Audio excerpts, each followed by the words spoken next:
Hi friend, how are you? I'm Pat Sloan and it is Thursday, the last Thursday of July. And what does that mean?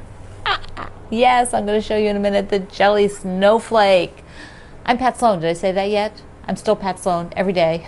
Okay, so first let's do the sort of the theme, the challenge, the topic of the day is with meaning. That's what's on your calendar. So what I'd like to do today is hear about a quilt that you've made that has a story associated with it. Lots of quilters will say every quilt has a story.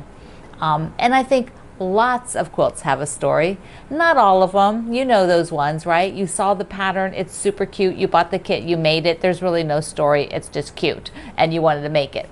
Yeah, we have lots of those, but there are special quilts. There's quilts that you have a story behind the reason you made it. It might be the clothing that you cut up to put in it. It might be who you're giving it to, why you're giving it to them, some special fabric that you got at some point on your travels and finally found the right pattern for it. Yes, all of those stories I see over in our group, Quilt Along with Pat Sloan at Facebook. They're amazing stories.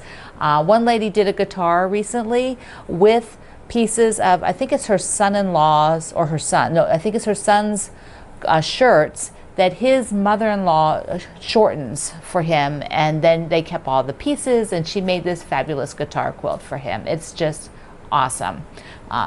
If I can find it, I'll link it down below here so you can go and take a look at it. She did such a great job. So that's what I want to know. I want to hear those stories because they make the quilt special. Okay, so let's talk about the jelly snowflake. And also at the end, I'm going to tell you a little bit about what's going on with the left arm. So, okay, jelly snowflake, Mr. Greg is at the controls. Okay, so I want to show you here. Today is the assembly of it.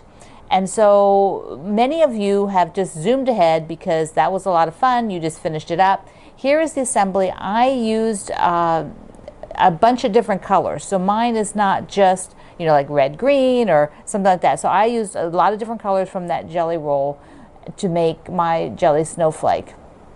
Now, the center is something that you can play around with.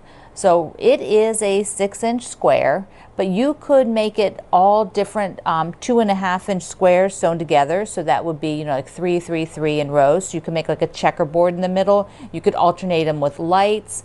I've seen that done in our Facebook group. Some people moved ahead. Some people had a piece of bigger fabric, you know, that they made a whole square. You could do 3 strips. Okay, you can scroll that out, Greg. But also at my website today, I am giving you a link to a smaller version of that same star. So if you want to put that star is bigger, that's in there. But if you want to do a smaller star in the middle, my friend Amy Smart has a free pattern for a sawtooth star in all different sizes, including a 6-inch finished. So if you'd like to repeat your star in the middle, there's a link at my post today, which is all down below. So, okay, and speaking of Amy Smart, she has so many great things, and yesterday was her stop on the tour of the Summer Dreams with Aliso Irons. She has a little mini plus sign quilt that is a free pattern, link below. And also she's doing a giveaway for a mini Aliso iron. So the Summer Dreams, I am in 2 weeks. So there's 2 more. There's the Aliso stop next week and then my stop on the Summer Dreams. They're all small projects, things that will not, you know, take you, you know, maybe an afternoon to make, something just fun with a group of my really good friends. So it's an exciting and fun little project. Plus you have a chance to win an iron. Like, hey, that's cool. Okay, so now you know about the Summer Dreams. All right, back to the jelly snowflake, because I forgot to say this. I originally, and I had wanted to do, maybe Greg can pull this down here. I had originally wanted to do my jelly snowflake with the Dear Christmas jelly roll. So I had gotten an advanced jelly roll, But then we found out that they weren't going to be in time, so I couldn't make it, because I want to make something you could use. So I'm thinking I will run the jelly snowflake again, because not all of you got a chance to make it. You had other things, but also some of you may have really loved making it. I heard quite a few people say they'd like to do another one. So let me know if you'd be interested, because I was going to do it here. Greg, show this too. Okay, this is kind of a big piece of fabric. So this is a super pale pink, and that is what I want to use. There, that's what I'm going to use. And go look at the big one again, Greg, because I want to tell you another option that people have done. And on the border, because you don't use all the strips in the jelly roll, several people made what's called a piano border. So they made the, you pull out so you can see me too, I'll show you. So what they did is they took and made the jelly roll strips from horizontal. So they went like this all the way across. And that way, could you see my hand when I did that? Yeah, so that way they used up all the jelly roll. You could also just take the strips all the way around it. But I think I'd like to do this jelly roll with the piano border, and then do it when I can sew it. Yeah, because my friend Sue sewed this one for me. It takes a village right now to get anything done. Okay, so let me know if you have an interest in doing the jelly snowflake again in parts. It won't be a mystery, obviously, but it would be really fun to do it myself. So I should put it in this bag. Here's the project bag, a brand new one that's come out. I love it. These are super light, and they're kind of a mesh. Greg, maybe you want to go down. So and then they have a zipper. The zipper's, I have to put a zipper pull and everything. I don't have a zipper pull yet. But see, it's a mesh stuff, so it's really pliable, and it has a bucket bottom. So you can fill it up really nice. It's got a cool shape too. I think it may be, actually I know it was designed to also be able to hold cross stitch things. So if you've got a frame, I think it fits in there. A lot of the frames fit in there. So I think that's a really neat project bag, and that's pretty new. Just came out. I just got one from the Fat Quarter Shop. Okay, a couple other things. The calendar will be out on Friday. Friday would be tomorrow, the 31st. Yes, I need to finish it up. Going into doing the physical therapy. It's actually called occupational therapy for my wrists.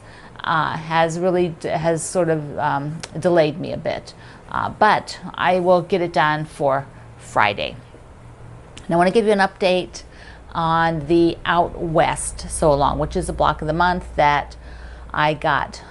It's the one of the couple of things that I could not keep moving, and I've had a few people ask me, well, why can't I do that one?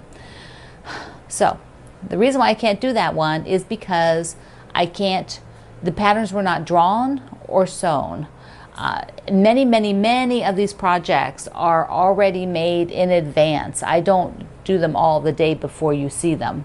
I do some of them the day before you see them, let's be honest, but not most of them. Most of them, everything's designed, everything's actually made, and so that's why I can keep going on about 85% of what I was already working on when I fell on June 20th and broke both my wrists and some bones. So a few things like Out West, I can't draw, I can't sew. But I'm going to get it going.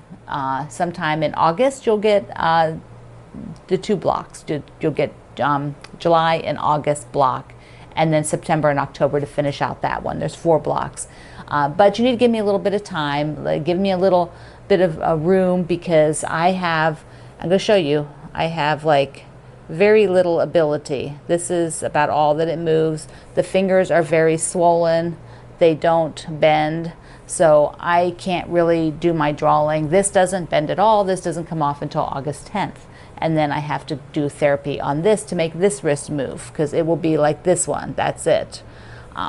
So if you've never broken a bone, it seems, this is my first, besides my toes when I was a kid. So it takes another like 2 months. to get back to doing things. So not only do you have the 6 weeks of this, you've got another 7, 8 weeks afterwards. So it is a very long time. But everything's slowly moving, slowly changing, slowly progressing. And so I am doing the best I can to keep all the things moving. You also see that there aren't a lot of new announcements for new things until I can kind of get stuff under control. So something like running the jelly roll again, they have to be out a little bit further because I need to get healed up. And I need to spend a lot of time doing that. It takes it's going to take me at least 3 hours a day of exercising this to start getting it healed. That's every day, 3 hours. That's a lot of time. So, and it's exhausting. If you've done it before, you know what I'm talking about. So that's the status of those things. If you've not getting my emails, be sure you subscribe down below. And you'll then get notices when a new email comes out, because tomorrow will be the calendar. Yay! So excited about that. Thank you everybody for being here. Thank you for using my links. I will see you online. I love you so much. Mwah. See you later.